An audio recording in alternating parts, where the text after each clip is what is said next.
Hello everybody, अस्सलाम वालेकुम। Welcome back to another very beautiful video.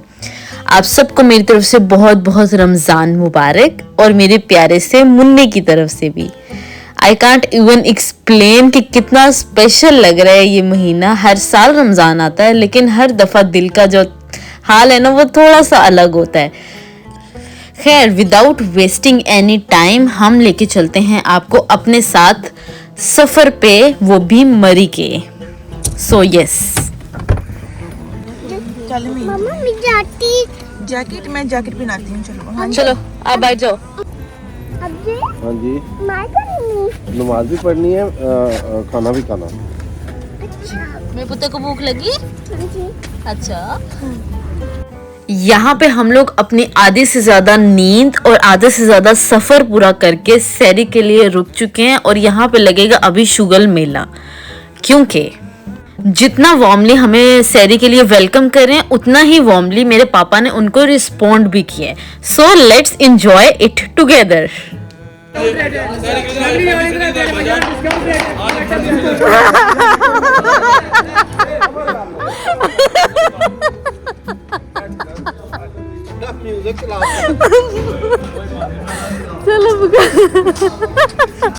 Back story is कि सब ने अपनी आवाजों को ऐसे सिंक करके बुला रहे थे कि जैसे म्यूजिक ही चला दिया हो पीछे से, और आगे से रिएक्शन में मेरे पापा ने उनको अच्छे से रिस्पोंड किया है। So yes, we enjoyed it.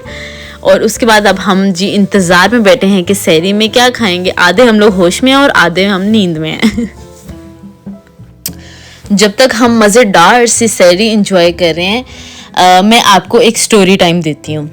कल क्या हुआ, कल मैं अपनी एक जानने वाली से मिलने गई थी।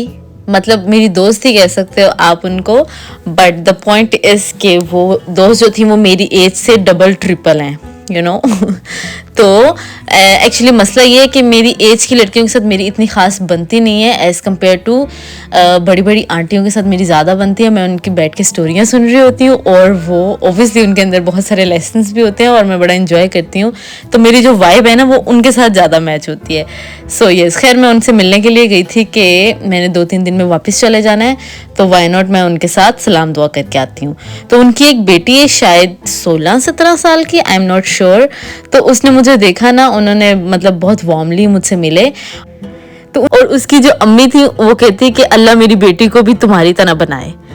और मैं वहाँ पे बस हल्का सा मुस्कुराने लग गई, लेकिन मुझे एक्चुअली में कोई जवाब भी नहीं आया कि मैं उनको क्या जवाब दूँ। लेकिन उस वक्त मेरे दिल में एक अजीब सी खामोशी थी। और वो क्यों थी, उन्हें ये नहीं पता था कि घर से निकलने से पहले ना मैं ऐसे ही नमाज में बैठ के अल्लाह ताला के साथ एम मतलब you know heart to heart talk हो रही थी। तो मैं उनके साथ शिकवा करी थी, एम गिला करी थी कि अल्लाह ताला मैं इनफ क्यों नहीं फील करती। मुझे लगता है मैं अपनी ज़िंदगी में बहुत पीछे हूँ, मुझे अपने पेरेंट्स को प्राउड फील करवाना है, लेकिन मुझे ऐसा लग रहा है कि मैं अभी मेरे लिए बहुत लंबा सफ़र अभी बाकी है। कभी कभी तो ये डर भी होता है कि पता नहीं मैं कुछ कर भी पाऊँगी या नहीं।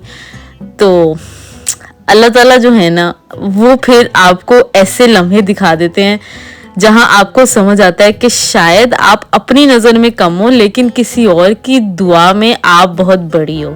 You know what I mean. तो मुझे ऐसा लगा कि शायद उस दुआ के जवाब में अल्लाह ताला ने मुझे वो मोमेंट फेस करवाया कि भाई साहब यू आर इनफ। वैसे भी लोग पूछते हैं ना कि तुम्हारा फ्लेक्स क्या है, तो मेरा फ्लेक्स ये नहीं है कि मेरे पास ये है वो है, मेरे पास क्या कुछ है।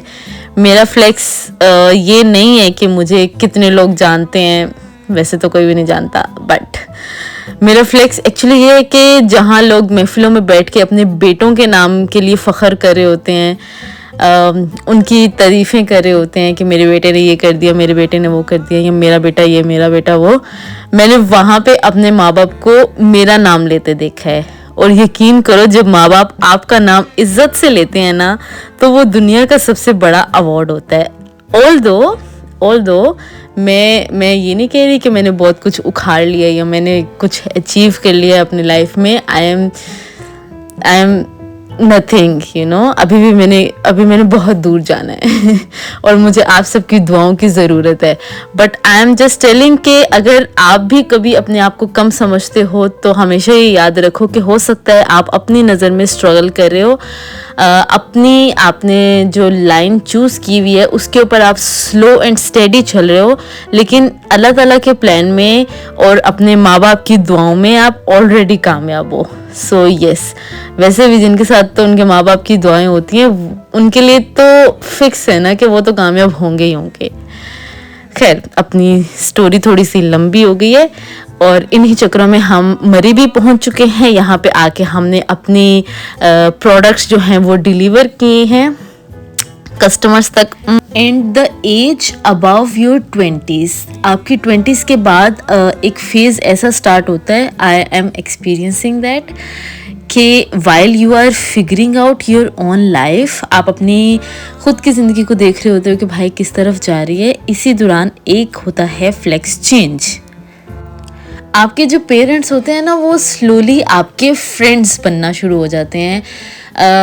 काइंड ऑफ वो थोड़ा सा शेयर करना स्टार्ट कर देते हैं अपनी वरीज, अपनी हेल्थ के बारे में, अपनी प्रॉब्लम्स के बारे में, इवन कुछ अपने बैड डेज के बारे में भी.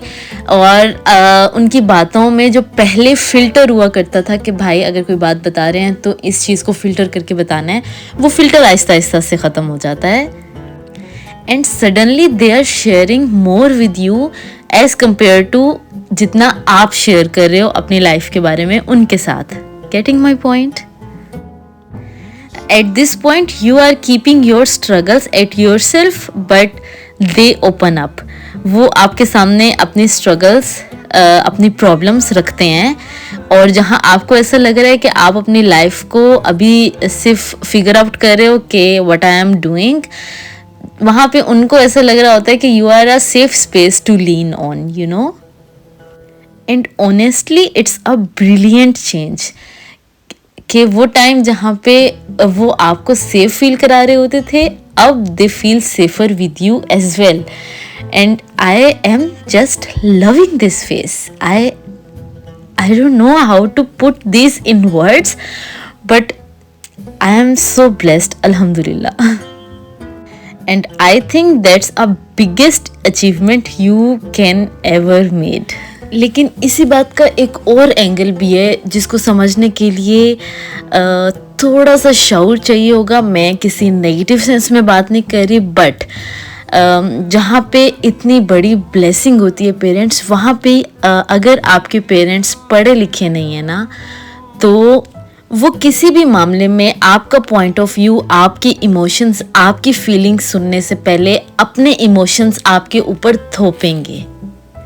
वो हमेशा यही कहेंगे कि मैं ते ए चाहनी हाँ पुत्र तू ए कर ले, मैं ते ए चाहनी हाँ तू एनू ए कर ले. वो कभी भी आपसे ये नहीं पूछेंगे कि बेटा तुम क्या चाहते हो. अगर आप कुछ चाहते हो और वो आपने उनको बता दिया तो वो 10,000 उसके अंदर से मसले निकाल के आपको बताएंगे और आपको बोलेंगे कि भाई ये नहीं करना, 4 लोग क्या कहेंगे वाली स्टोरी. वो इस बात को नहीं समझेंगे कि तू खुद जवान है, तू खुद अपने पाँव पे खड़ा हुआ है, खुद इतना शऊर रखता है, तुझे पता है कि तूने क्या करना है. वो इस चीज़ को अंडरस्टैंड नहीं करेंगे. मैं पढ़े लिखे माँ बाप से मुराद एजुकेटेड माँ बाप ले रही हूँ.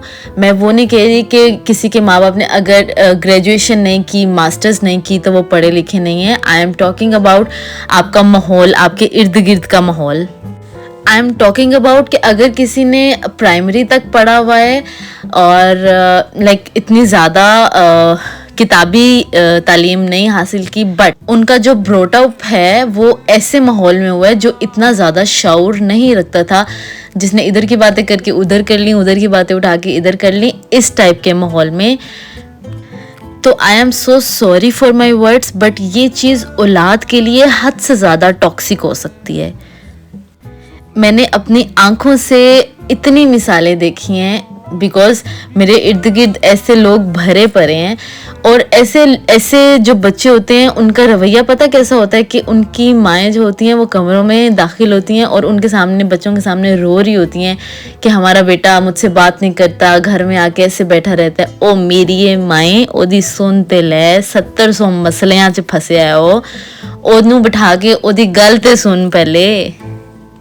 वो अपने इतने ज्यादा मसलों में फंसा हुआ है और जब वो आपसे बात करने की कोशिश करता है, जब वो अपना मसला आपको बताने लगता है, आप अपने 70 इधर वाले रिश्तेदारों के 70 उधर वाले रिश्तेदारों की मिसालें दे देते हो उनको और फिर आप उनको कहते हो ओ मेरे भरा दा पुत्तर वे, ओ मेरी भैन दा पुत्तर वे, हो तेरे प्यो दे भरा दा पुत्तर वे, ओ इत्थे पहुंच गया, ओ इत्थे लग गया। ओ मेरी ये माएँ सबसे पहले तो कंपेयर करना बंद करो ना। आपको नहीं पता कि जो आपके बच्चे में पोटेंशियल है वो अगले में नहीं है।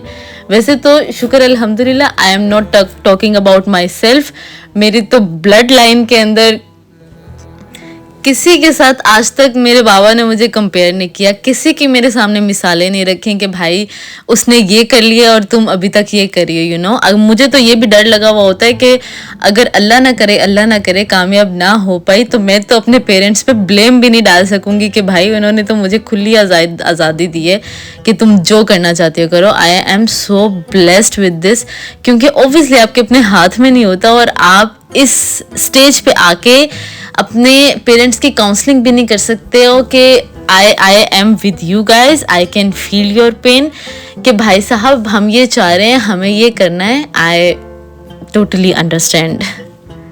और मेरी रिक्वेस्ट है उन पेरेंट्स से जो ऑब्वियसली ये वीडियो देख रहे हैं या जिन तक ये मैसेज पहुंच रहा है, अपने बच्चों की सुनो इससे पहले कि ऑब्वियसली वो ऐसा कुछ स्टेप लें कि उससे आपको भी रिग्रेट हो और बच्चों को भी सारी उम्र का रोना लगा रहे कि हमने अपने माँ बाप के साथ गलत किया है या व्हाटएवर सिनेरियो।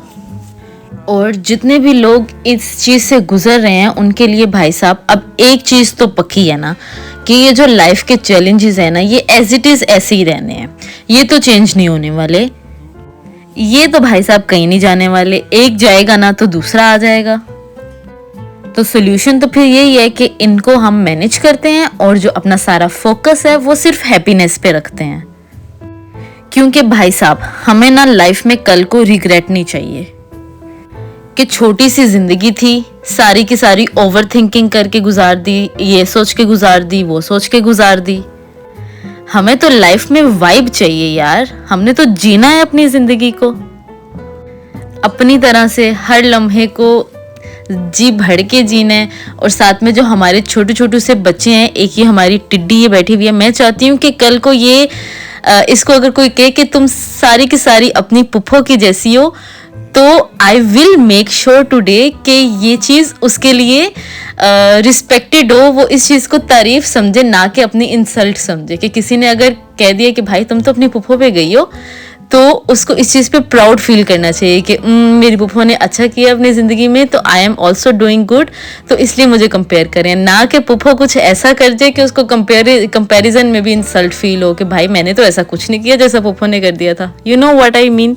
सो खैर, दिस होल इफ्तारी is hosted by this little angel, हमारे घर की princess, and I hope so कि जितनी भी साइलेंट स्ट्रगल्स चल रही हैं, जितने लोगों की लाइफ में, ऑब्वियसली हर बंदे की ज़िंदगी में कोई ना कोई प्रॉब्लम चल रही होती है, आई जस्ट विश कि सब कुछ सॉल्व हो, अल्लाह ताला सब कुछ इजी कर दे। और मुझे भी अपनी दुआओं में बहुत ज़्यादा याद रखिएगा, क्योंकि the least we can do for each other is to pray for one another. So yes, मैं भी आप सबको अपनी दुआओं में याद रखती हूँ।